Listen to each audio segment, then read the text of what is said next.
El Señor esté con ustedes. Y con tu espíritu. Lectura del Santo Evangelio según San Mateo. Gloria a ti, Señor.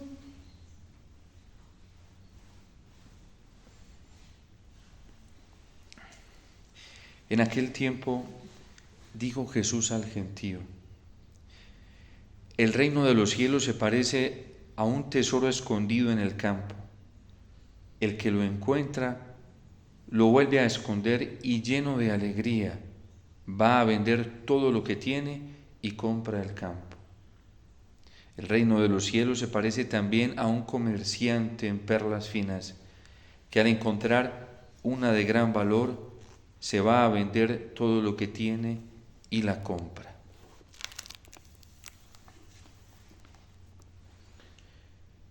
Palabra del Señor. Gloria a ti, Señor Jesús.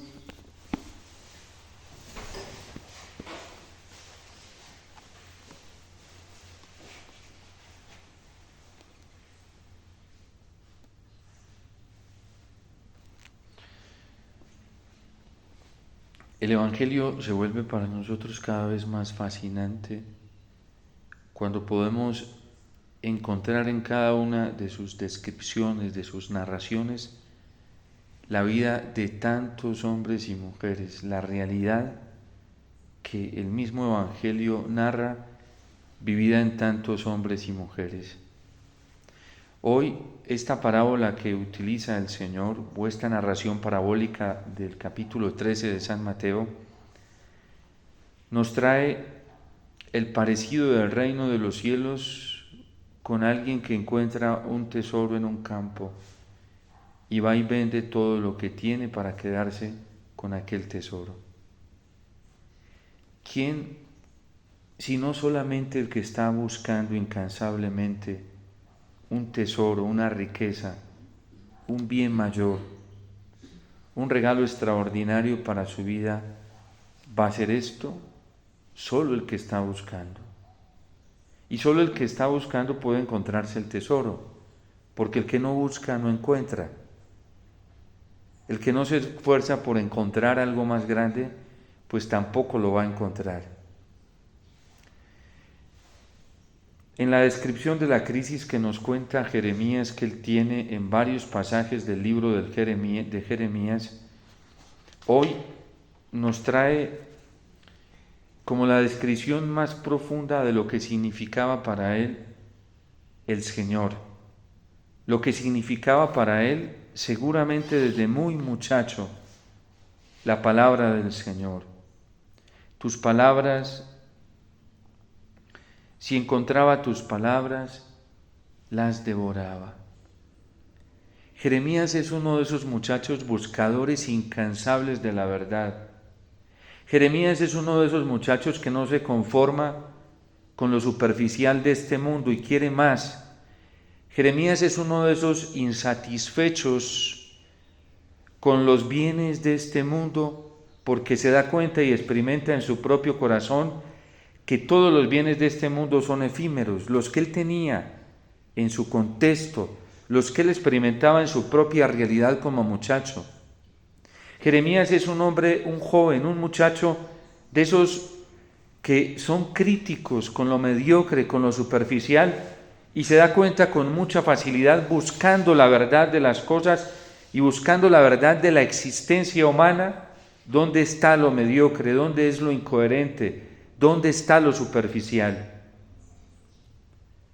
Recordemos que el contexto en el que crece Jeremías y se desarrolla su juventud, su adolescencia, es un contexto en el que el Señor ya ha denunciado la mediocridad del pueblo, la mediocridad de las familias, la mediocridad de los jóvenes, la mediocridad de los reyes, la mediocridad de los sacerdotes, la mediocridad de los profetas, la mediocridad de aquellos que se hacen líderes de la fe del pueblo. Y Jeremías no comulga con esa mediocridad. Es uno de esos jóvenes que tiene una posición rebelde ante lo superficial. que no se aguanta ni se soporta y le fastidia todo lo que va siendo incoherente y termina encontrándose la palabra del Señor.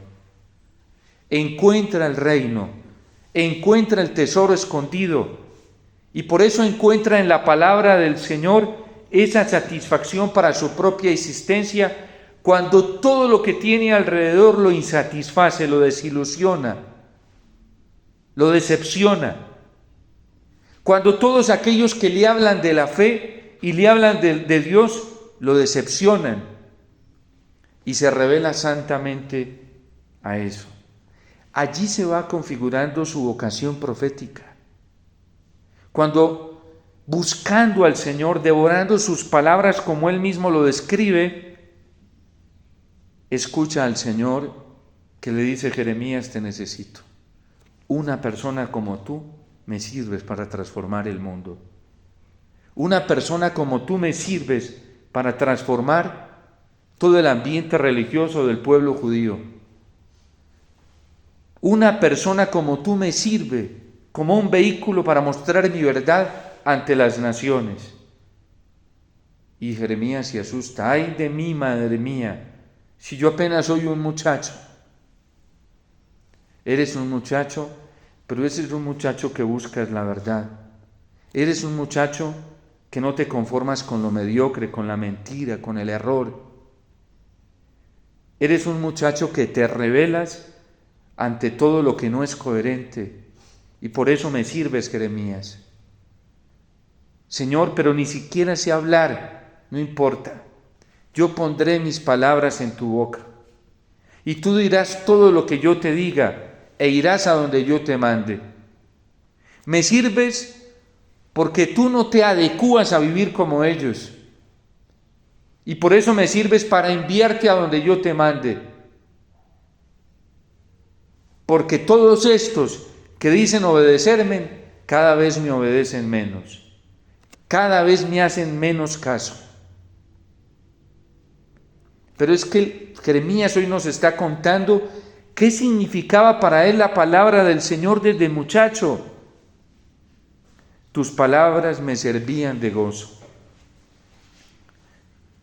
Cuando ya el mundo insatisface, cuando los hombres y mujeres por su incoherencia insatisfacen, cuando todo lo que promete felicidad, amor, promete ilusión en esta tierra insatisface, la palabra del Señor, como ese tesoro escondido, se convierte en el motivo de gozo y de alegría.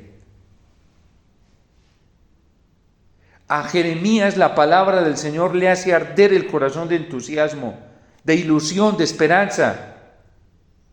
Cuando todos los maestros que él ha tenido no le sirven, porque se dan cuenta a él que son una manada de incoherentes, encuentra en la palabra del Señor un motivo de gozo. Cuando hay tanta hipocresía a su alrededor, la palabra del Señor se convierte para él en lo más coherente que puede existir. Es muy hermoso cuando uno se pone a orar con los salmos detenidamente, no superficialmente, sino prestándole atención a la narración sálmica, la coherencia con la que uno se encuentra allí. Incluso la coherencia entre lo que uno vive interiormente con lo que allí se narra y se describe delante del Señor. Los salmos son la mejor terapia, si hoy pudiéramos llamar en palabras más profesionales, la mejor psicoterapia para superar la crisis existencial y la mejor terapia espiritual para superar toda crisis espiritual. Porque recogen las cosas más desgarrantes que puede estar viviendo una persona, cualquiera que sea, en su crisis existencial, humanamente hablando. Yo no he encontrado una descripción más puntual y detallada de lo que puede experimentar un ser humano en una crisis existencial que en los Salmos. Ni siquiera los psicólogos, con todo su buen trabajo y buen esfuerzo que hacen para llegar a las profundidades más íntimas de las causas existenciales en una crisis de una persona, lo logran. Podrían reunirse todos los psicólogos del mundo entero para hacer una radiografía o un diagnóstico de la crisis existencial humana en su totalidad y nunca lograrían llegar a donde llegan los salmos. Quien se lee, por ejemplo, el libro de Job, está mostrando una crisis existencial desde las fibras más íntimas que puede experimentar un ser humano, pero ¿saben qué es lo más bonito? Que esas crisis en los salmos son puestas en un diálogo con Dios, en una escena con Dios, con nadie más. Y Dios habla y responde, y al final, quien tiene esta crisis sale de ella satisfecho. Es lo que Jeremías hoy está contando, está en la mayor crisis que él tuvo, porque tuvo varias, y él mismo las cuenta y las describe. Y la Sagrada Escritura no tiene ningún reparo ni se escandaliza en mostrarnos lo que vivían estos santos. No se parece a esas biografías de los santos, muchas de las biografías que salen hoy, que son más caricaturistas y más irreales, más desencarnadas, que nos muestran a unos santos que no se parecen, pues no nos producen semejanza con nuestra humanidad, y eso no motivan a nadie. Son santos de cielo, no de tierra, ¿sí? Parece santos extraterrestres que nunca vivieron en este planeta Tierra. Y hay gente fascinada así en la iglesia mostrando espiritualidades falsas y erróneas. Por ejemplo, un santo como San Ignacio, el que celebramos hoy, su verdadera realidad. San Ignacio tuvo unas crisis existenciales tremendas. De hecho, ahí es donde comienza a descubrir al Señor, porque vivía fascinado con el mundo.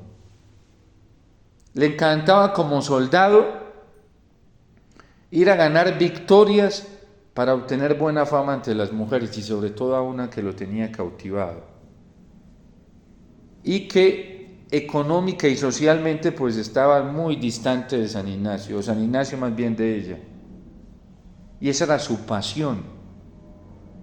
Y cuando le llevan en un accidente, en una batalla que tuvo, que fue herido, San Ignacio entra en una crisis existencial muy alta porque era muy vanidoso. Y entonces quedó cojo. Y esa fue la crisis más alta para él, porque dijo, ya ahora ninguna mujer se va a fijar en mí.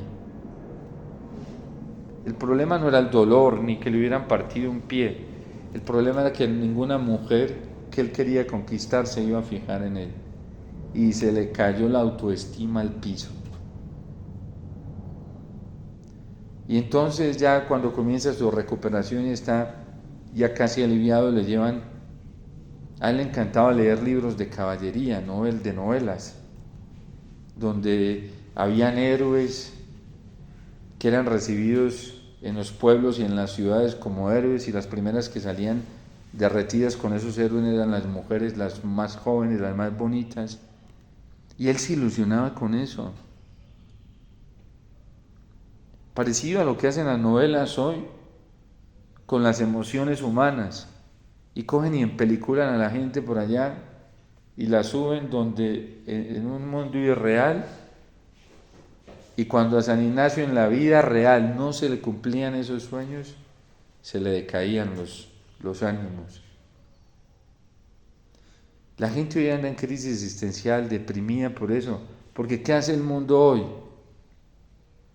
Subir a la gente en unas ilusiones y en unos mundos imaginarios que nunca van a existir. Y cuando la gente ve que no puede alcanzar eso, pues se quita la vida. En Colombia ha habido un fenómeno muy tremendo, yo que trabajé con indígenas lo pude notar. Los indígenas eran muy apartados de lo que, entre comillas, nosotros llamamos civilización, pero que no es civilización. Pero cuando comenzaron a tener contacto con el mundo tecnológico y todo lo que allí se mostraba a través de la música, del mundo audiovisual. Ellos comenzaron a imaginar, comenzaron a sentirse insatisfechos con el ambiente en el que ellos vivían, que era un ambiente muy hermoso, y anhelar salir a este mundo. Y cuando comenzaron a salir a estos ambientes, se comenzaron a dar cuenta que no era lo que a ellos les pintaban a través del mundo de la comunicación. Y muchos indígenas en Colombia se han quitado la vida, se han suicidado. Porque primero les mostraron un mundo alcanzable y después cuando intentaron alcanzarlo, se dieron cuenta que eso era imposible de alcanzarlo. Y todas sus ilusiones quedaron por el piso. Pero el reino de los cielos se parece a alguien que encontró un tesoro escondido, algo que sí es alcanzable, pero de una manera diferente. Y por eso para Jeremías este tesoro se vuelve en su pasión. Tus palabras eran la alegría de mi corazón y tu nombre era invocado sobre mí, Señor Dios del universo. No me junté con la gente amiga de la juerga y el disfrute. Para Jeremías era tan grande este tesoro que no le daban ganas de estar en otros ambientes, ni se juntaba con nadie, porque él solamente buscaba lo que le hacía arder el corazón. Cuando San Ignacio de Loyola comienza a leer la imitación de Cristo, comienza a sentir un ardor y un deseo en el corazón de pertenecerle a Cristo. Y ese ardor era más grande que el que él sentía por conquistar una mujer de esas hermosas que había en su ambiente. Y se llena de pasión. Fue un hombre que comenzó a crecer en una pasión muy grande por Cristo. Y cada que leía la imitación de Cristo le daba ese ardor. Cuando leía los libros de caballería, sentía que ya no le apasionaba lo mismo, que era muy diferente. Es la historia de dos santos, Jeremías y San Ignacio de Loyola. Y es la historia de cada uno de nosotros si está buscando verdaderamente al Señor, si está buscando un tesoro, el tesoro de la verdad. Si ya estamos inconformes con todo lo que nos ofrece el mundo y estamos buscando de verdad lo que llena nuestro corazón, así mismo puede ser nuestro desenlace. No me junté con la gente amiga de la juerga y el disfrute. Me forzaste a vivir en soledad, pues me habías llenado de ira. Me alejé de esos ambientes porque me indignaba la forma tan mediocre en la que vivía. El que verdaderamente va en busca de la verdad, el que tiene ilusión por encontrar la verdad, comienza sin darse cuenta a distanciarse de ciertos ambientes que no le favorecen. Si uno está buscando la verdad, el que no está buscando la verdad, facilísimo se ajusta a esos ambientes y anda como una marioneta en este mundo. Donde más cariñitos le den, allí está. Jeremías no es de esos. Jeremías está encontrando el gozo en su corazón, lo está encontrando en el Señor, en su palabra. Ahora Jeremías está en una crisis, porque después de verse motivado por la palabra del Señor, después de verse en este ambiente, lejos de estos ambientes, ahora a Jeremías le ha entrado una crisis, porque aunque él no se metía con ellos, tampoco iba en contra de ellos, el Señor lo llamó para que les hablara a ellos y les denunciara su mala forma de vivir. Y esto le trajo persecución hasta donde ya no más. Y ahí es donde viene esta crisis de él. Dice, ¿por qué se ha hecho incurable mi llaga? Y enconada e incurable mi herida. si te estoy siguiendo a ti, si como dice el Catecismo de la Iglesia Católica hablando del 8º mandamiento, que es el mandamiento de la verdad, dice que cuando uno encuentra la verdad, encuentra este tesoro, uno se debe adherir a él. Y es lo que hace Jeremías, se adhiere a esta verdad que él encuentra, a este tesoro que es la palabra del Señor que encuentra. Y se supone que si uno se adhiere a esta verdad, pues no va a tener dificultades. O sea, se va a ir más rapidito para el cielo. Nadie lo va a contradecir. Pues a Jeremías le sucede todo lo contrario. Cuando San Ignacio conoce al Señor y se llena de amor por el Señor y comienza a seguirlo en obediencia, a San Ignacio le tocaron momentos muy difíciles. Estuvieron a punto de cerrarle la compañía de Jesús, la comunidad que él fundó. Fue incomprendido en muchos ambientes.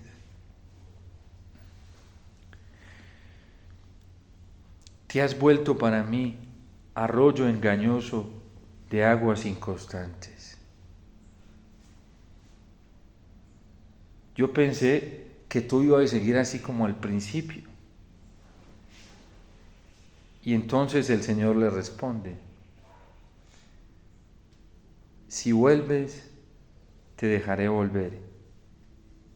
Y si estarás a mi servicio, si separas la escoria del metal, yo hablaré por tu boca. El Señor le dice: Jeremías, todavía te falta por purificar. Es que te tengo un tesoro más grande que el que experimentaste. Y por eso dice el Señor hoy en el Evangelio que se parece a un mercader de perlas finas, que cuando encuentra una de muy alto valor, la de más alto valor, va y vende lo que tiene para comprársela. El gozo que ya había experimentado Jeremías, el Señor se lo quiere multiplicar, pero es necesario que pague un precio para que tenga otra más alta. Jeremías, si antes mis palabras te fueron de gozo y de alegría, ahora te tengo preparado algo más grande que lo primero, pero es necesario que purifiques, porque a vino nuevo, odres nuevos. Entonces vamos a purificar. Y Jeremías comprende en estos momentos que es que Dios le está haciendo una promesa mucho más alta que la que él se imagina. Y que esa misión que Dios le ha encomendado la va a ampliar muchísimo más. Y entonces aquí termina toda resistencia al Señor. Y el Señor le dice: no tengas miedo, yo voy a estar contigo para defenderte. Ellos te amenazan, te están persiguiendo, te están maltratando, tú no les tengas miedo, porque yo los voy a vencer a todos, yo me voy a encargar de todos. Solo sígueme, solo déjate purificar y quita lo impuro de lo puro y sígueme. Los santos en el cielo no todos tienen el mismo grado de dicha, pues todos se sienten felices, los que están en el cielo todos están plenos, pero hay unos más plenos que otros. ¿Por qué? Porque han sido más generosos, porque en esta tierra han pagado más, es decir, se han esforzado más, han entregado más. Y a estos santos Dios les ha confiado más bienes. Por ejemplo, San Ignacio pues Dios le ha confiado más tareas hoy en el cielo que de pronto a un santo que yo no conozca en este momento, es que está en la tabla del calendario de los santos, o los que no están en el calendario de los santos. San Ignacio es más protagonista para la iglesia hoy que muchos santos. ¿Por qué? Porque fue muy generoso, porque vio una perla de gran valor y dio por ella todo lo que tenía, entregó su vida. Y lo que significa San Ignacio de Loyola, para el mundo hoy es algo muy grande. Lo que significa San Ignacio de Loyola hoy para la Iglesia es muy grande. Pero San Ignacio, por ejemplo, no alcanzó el nivel de San Pablo.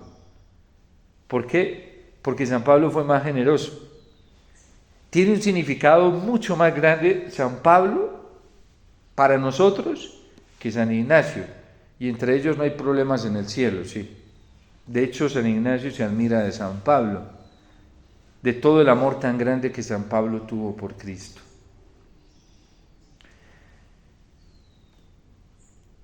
Hoy el Evangelio nos llama a no tener miedo de jugárnosla toda por el Señor.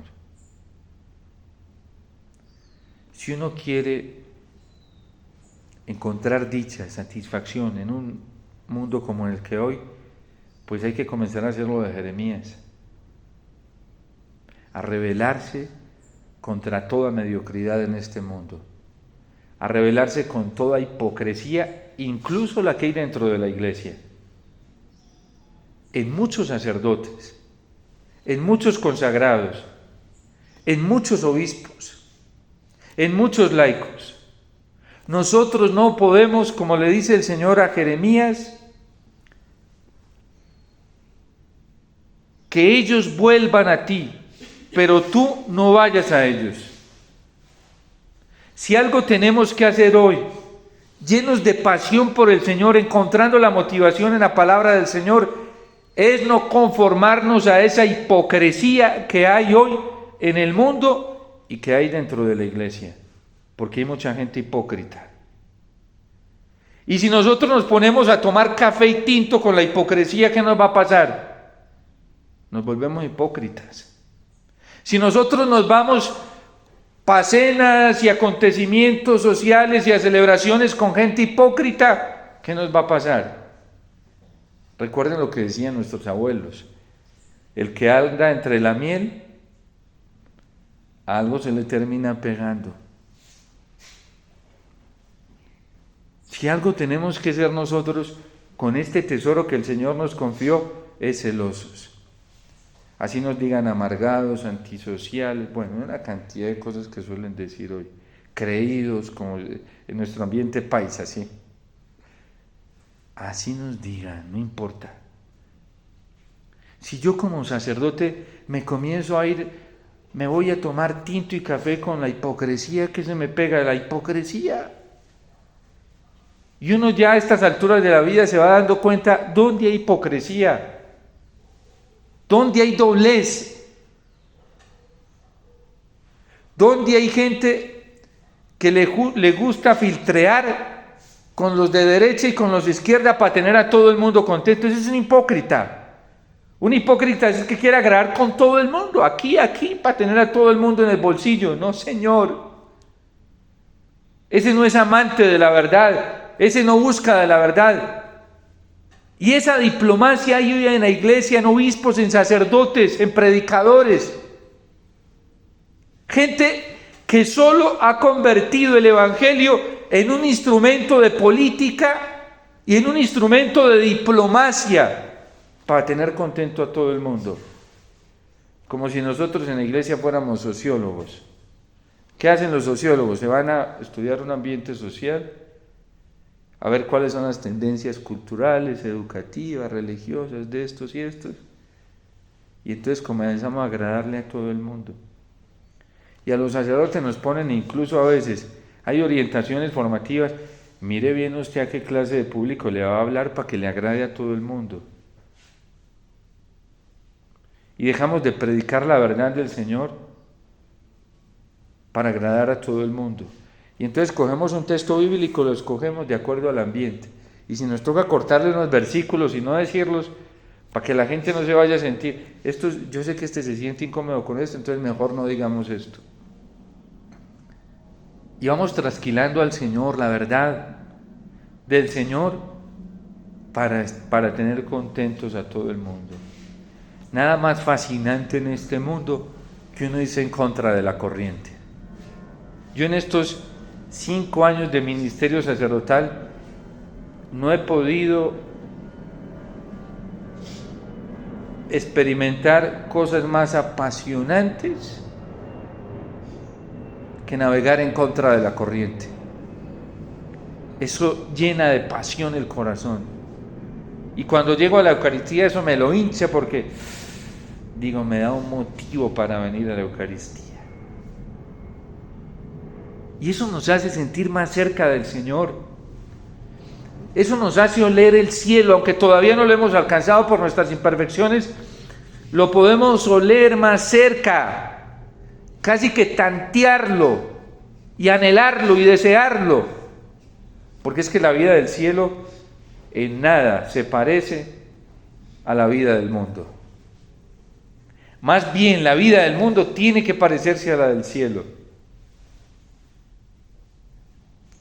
Y por eso nosotros no podemos estar filtreando, bueno, esa palabra no es mía, la utiliza Benedicto XVI, porque él describía cómo iba a ser la iglesia de este siglo XXI.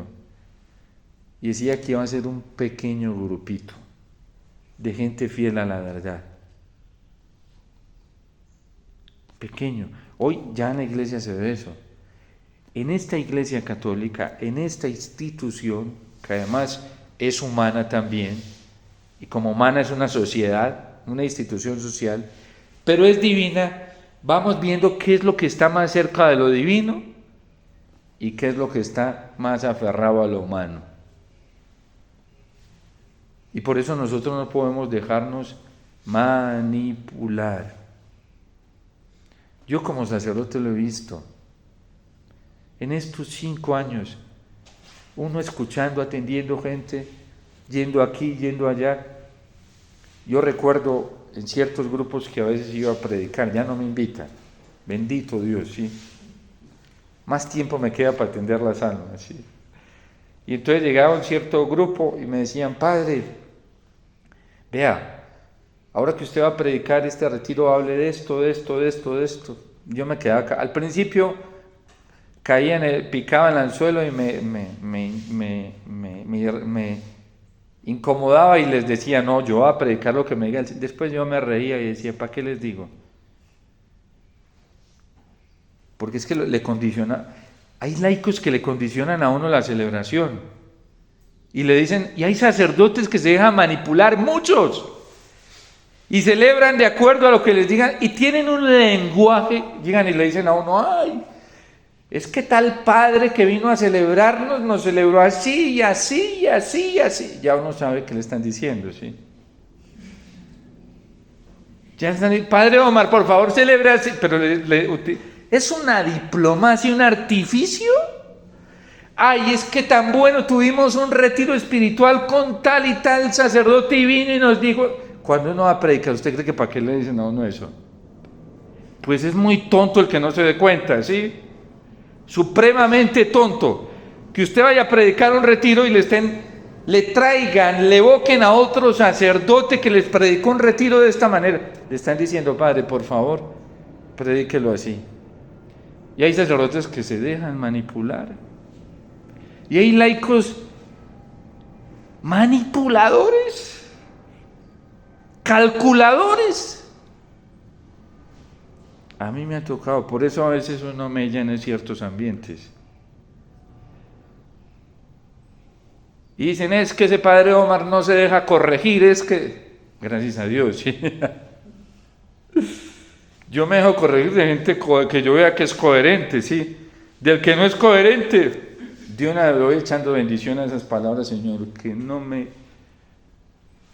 no se me peguen, ¿sí? Y más uno como sacerdote que tiene la oportunidad, por pura bondad de Dios, de darse cuenta más profundamente de las realidades que se viven en ciertos ambientes.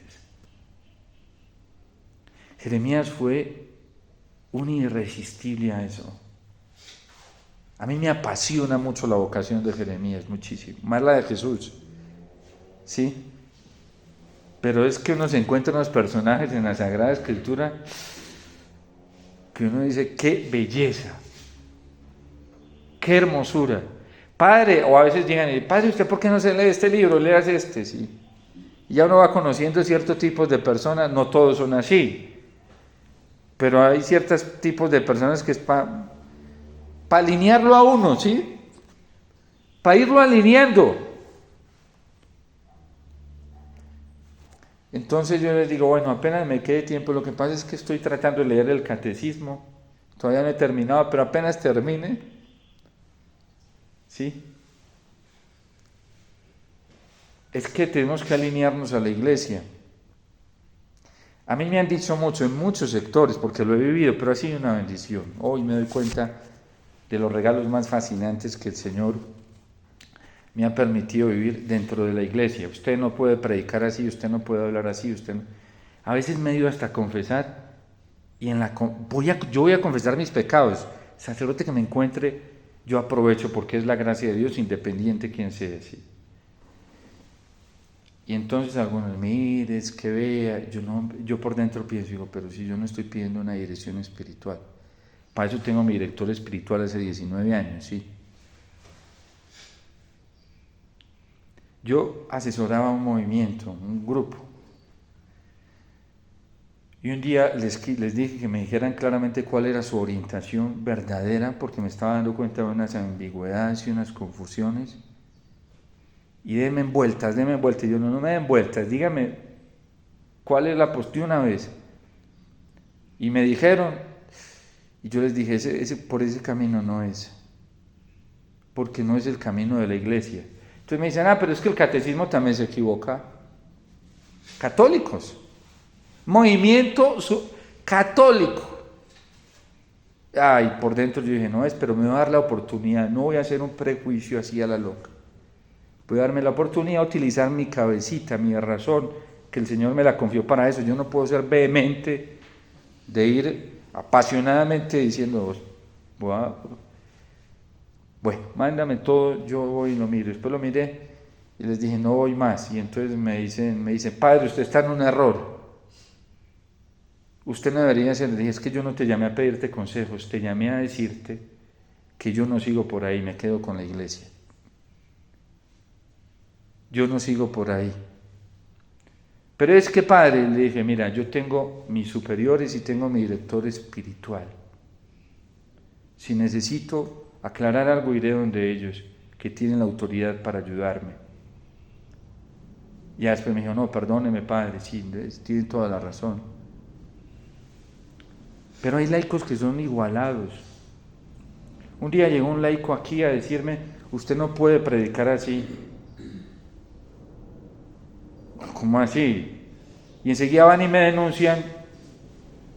Y yo les dije a mis superiores, yo a ustedes les obedezco, a ellos no. Es rebelde, y es verdad, yo soy rebelde frente a todas esas cosas. Todo lo que no traiga, me conecte con la palabra de Dios, con la iglesia, con su magisterio, con la tradición, eso yo no sé por qué, pero es como, yo soy alérgico a eso, ya que me voy corriendo de una y no aguanto, pero es de una, sí. Yo siento como que me asfixia, como que, no, yo me meto por la iglesia. Si la iglesia me dice mañana, no lo haga, yo no lo hago, sí.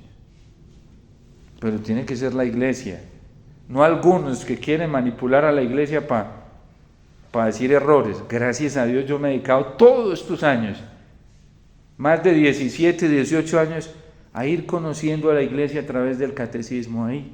Dele, ¿sí? Corroborando dónde está la fuente de la fe. Llevo desde que conocí al Señor 19, 20 años.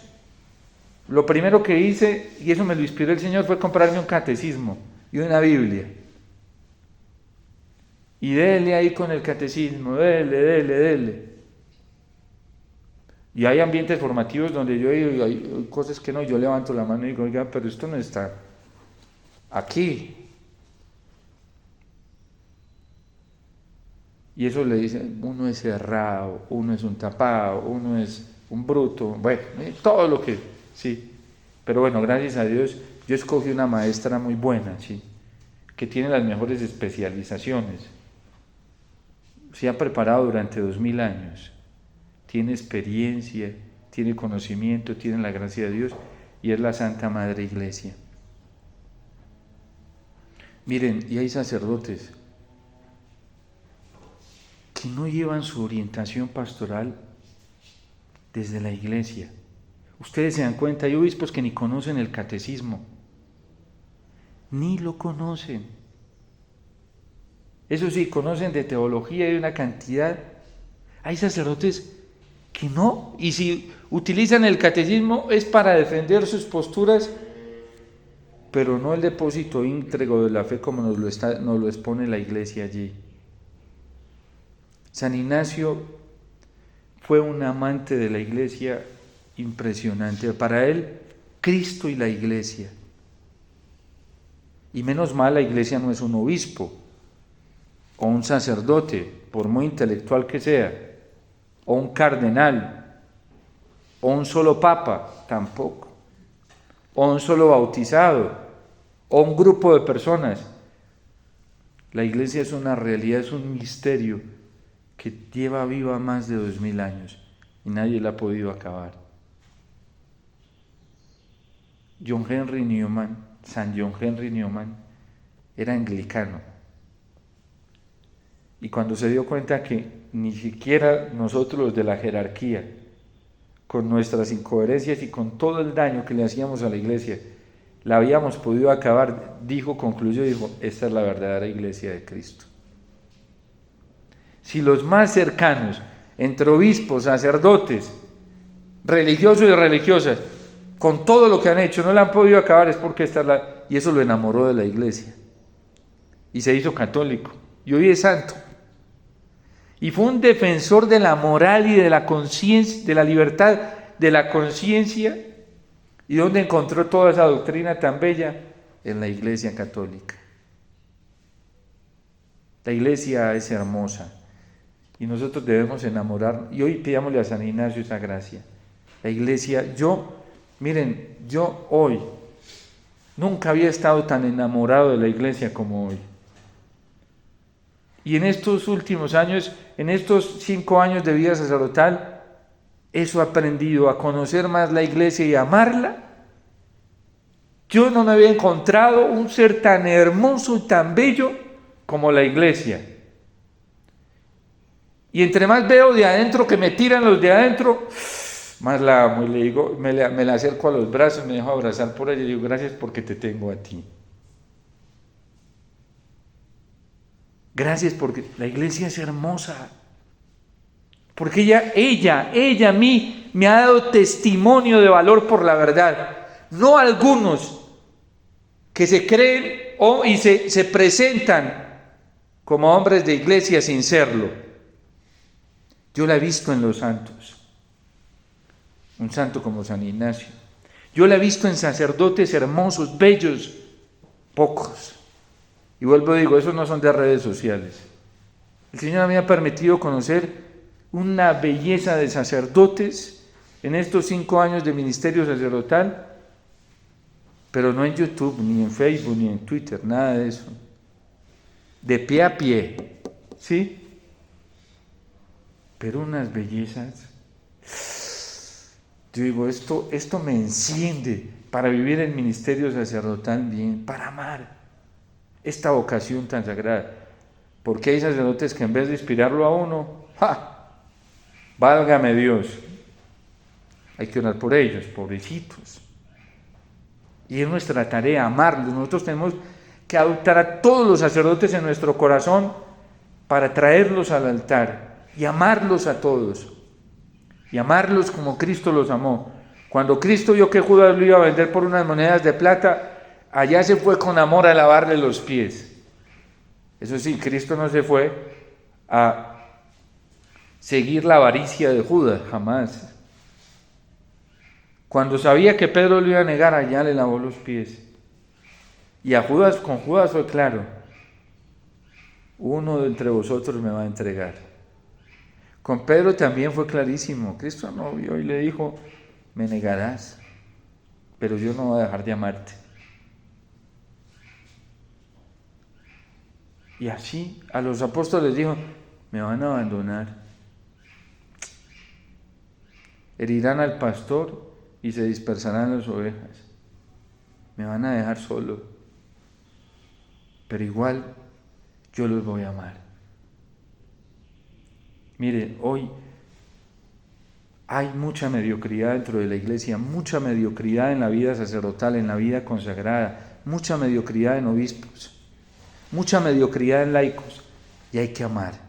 El amor es nuestra salida, y la mejor escuela del amor es la Eucaristía. Traigámoslos a todos a la Eucaristía. Todos necesitamos, porque la Eucaristía es un crisol de perfección que nos purifica a todos. Traigámoslos a todos, porque todos necesitamos esto. Y la promesa que nos está haciendo el Señor es muy grande. Un tesoro en un campo, que vale la pena vender todo lo que se tenga por este tesoro. Una perla preciosa, vale la pena. Los sufrimientos y las pruebas de esta vida no son nada, son basura en comparación a la alegría y al gozo que se nos espera en la vida futura si somos generosos. Por eso no nos dé miedo entregarlo todo por el Señor, porque Él ya lo dio todo por nosotros sin miedo y lo hizo con alegría para mostrarnos su triunfo. Después lo vimos ascender al cielo. Y eso nos espera a todos nosotros si somos fieles. No importa que en este mundo nos quedemos solos por seguir al Señor.